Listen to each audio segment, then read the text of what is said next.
विक्रम और बेताल की कहानी भाग 11। कोमलता किसकी अधिक। विक्रम एक बार फिर बेताल को पेड़ से उतारकर योगी के पास लेकर चल पड़े। कुछ देर चलने के बाद बेताल बोला, विक्रमादित्य तुम भी बड़े हठी हो। कोई बात नहीं, तुम भी ज्ञानी मैं भी ज्ञानी, इस कारण मार्ग में चुप रहना शोभा नहीं देता। विक्रम कुछ नहीं बोला। अच्छा, मैं तुम्हें एक कहानी सुनाता हूँ जिससे राह जल्दी कट जाए।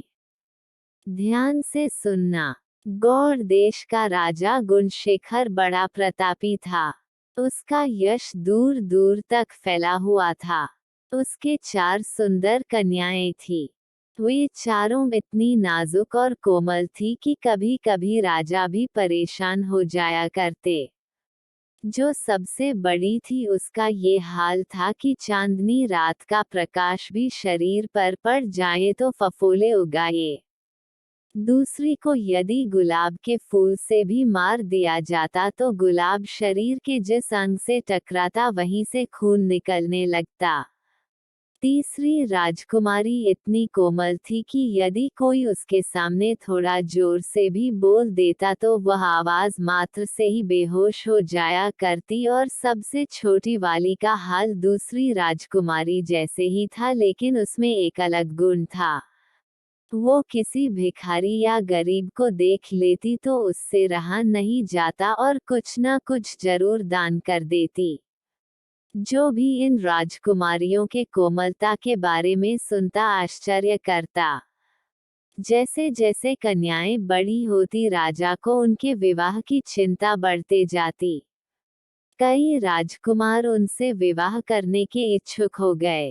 राजा सोचते यदि इनका विवाह कर भी दिया जाए तो ये चारों इस कठोर संसार में रह भी पाएंगी या नहीं।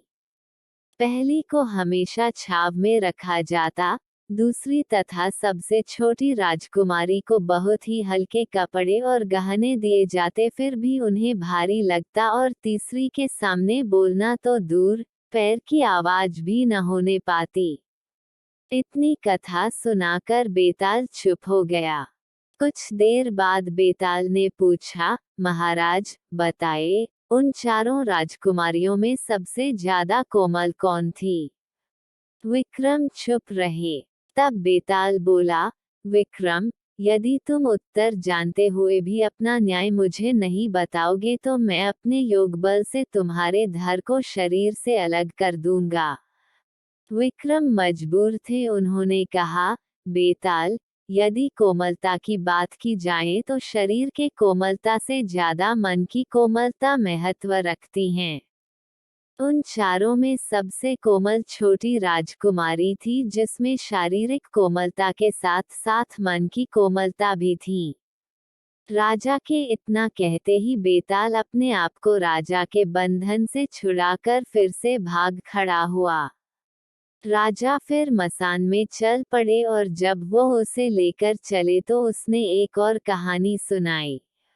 कहानी आपको पसंद आए तो लाइक, शेयर एवं सब्सक्राइब करें। और विक्रम और बेताल की आगे की कहानियां सुनने के लिए हमारे YouTube channel super story channel के साथ बने रहे। धन्यवाद।